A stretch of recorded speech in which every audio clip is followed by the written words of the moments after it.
Good afternoon, everyone, and welcome to Laval Stadium on the beautiful campus of Stony Brook University for women's lacrosse action here in the America East as it's tournament time once again. And we kick things off with the tournament hosts, the defending champions and #1 seed Stony Brook Seawolves, taking on the #4 seed, the New Hampshire Wildcats.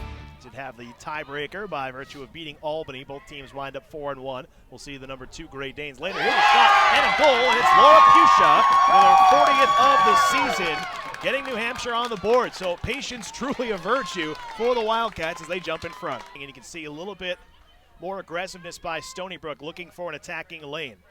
As it's taken by Yavoli. She finds position, shoots and scores down low as she beats Hurwitz and ties the game for the Seawolves. So the freshman Yavoli comes through. It's 1-1. You can see two defenders left down low for New Hampshire as the Seawolves will try to sprint this one in quickly.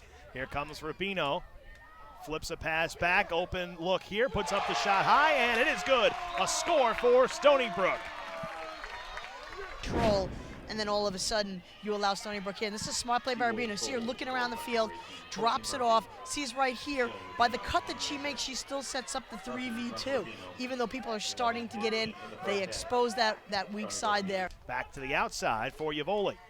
Makes her way down and passes behind. Here's a quick hitter to the front. Mercier all alone scores. And the Seawolves with 3 unanswered take a 3-1 lead with just more than 10 minutes to go in the first half. That was a long wingspan. She can probably cover about 20 yards when she puts her stick out. So Murphy, free play from dead center, makes her way in, shoots and scores just inside the left pipe. And with 32 seconds remaining in the half, Seawolves 5, New Hampshire 2.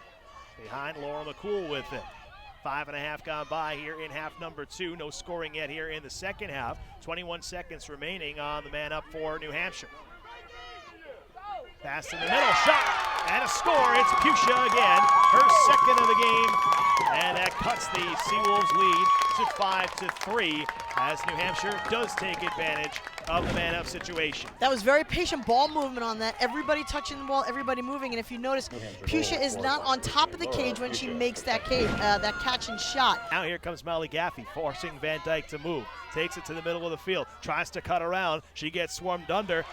As a flag comes out, Van Dyke bounces it home and she scores. And Torian Van Dyke with 3 girls on her able to finish that one off and make it 8-4.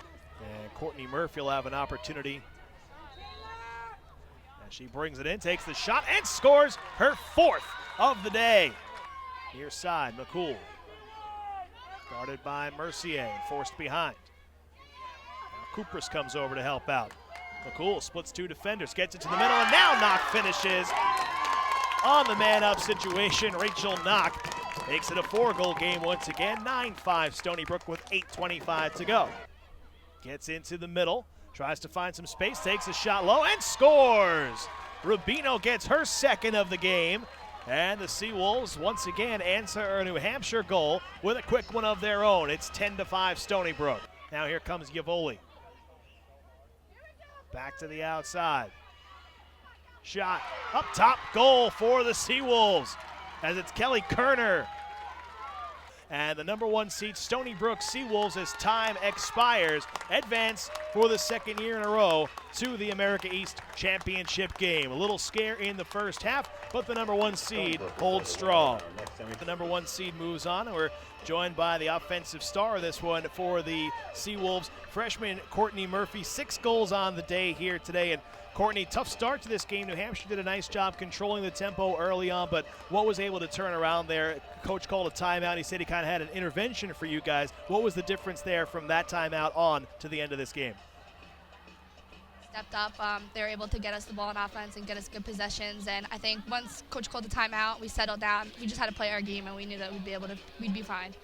Hi, Courtney. It seemed that everybody was concentrating on Dorian being the rookie of the year. You have Rubino out there as well. It looked like you had the favorable matchup today. Did you realize that going into parts of this game, that you seem to be open more than most? Yeah, definitely. I mean, Beans and Dora are great players, and they tend to draw a lot of slides. So all I had to do was basically cut, and I know that they were able to give me the ball. So I think it worked out well. And Courtney, 6 goals for you today, 54 for the season. What has been the key to your success playing in this Stony Brook system for your first year? My teammates, they set me up and they make it easy. All I have to do is just finish. Our defense, from our goalie Frankie to our defense, they're able to get offense so many possessions, and that's all we could ask for. So our job is basically just to put in the net, and that's what we're able to do. All right, Courtney, congratulations on the big game, big win today, and good luck in the finals. Thank you. Coach, you just had a chance to talk with Courtney Murphy. What has been the key to the success of not only her, but this entire freshman class that's really come in here and succeeded right out of the gate for you? Yeah, they've been a big impact. Yvoli, Dor, and Murph. They've been great. They've done a lot more than we ever could have imagined. We had the hopes coming in, but you just never know with freshmen. And I think when you look at Murph and Dor, it's like they don't perform like freshmen. They're tough kids. They've been in a lot of big situations through their careers, their young careers, but, they're tough Long Island kids, and that's what we love about our kids. Those kids are ballers. Like, the bigger the situation, they're unflappable. They don't get nervous. They don't have the deer in the headlight look. They're smooth. So, they've done what they've been doing all season, so I'm proud of them. Joe, we talked about the offense a lot, but talk to me about your defense today. They don't seem to get enough love early on when you guys are trying to hold it together to get the nerves out. You really only gave up 2 goals in the first half, and I said at one point, if I said to you with 12 minutes to go in the game, Stony Brook only has given up 4 goals, I think you would have bought in for that.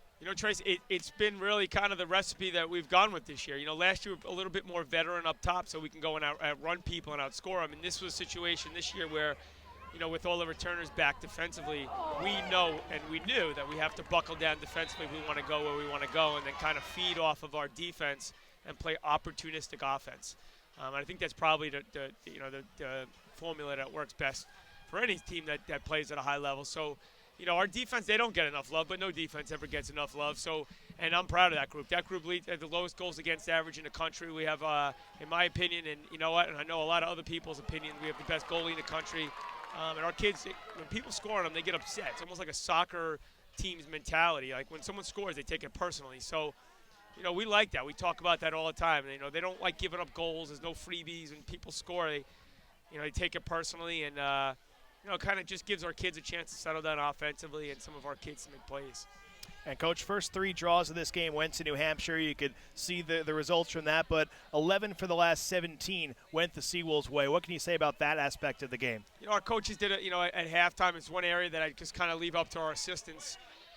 Just haven't never taken a draw before in my life. So, they do a good job with it. They work hard at it. We had some people come in this week and kind of work with some of our kids. And, it's a big part of the game. And teams want to kind of, like Vermont, when they played us, they stalled. And I'm sure whoever wins this game is not going to want to track me with Stony Brook because of the way we play defense. So those possessions are important because you can get in an open field with Michelle Rubino and Dor and Yvoli and Amber Coopers and Emily Mercier. And our midfielders can run, and they're fast, and they're athletic, and they're skilled.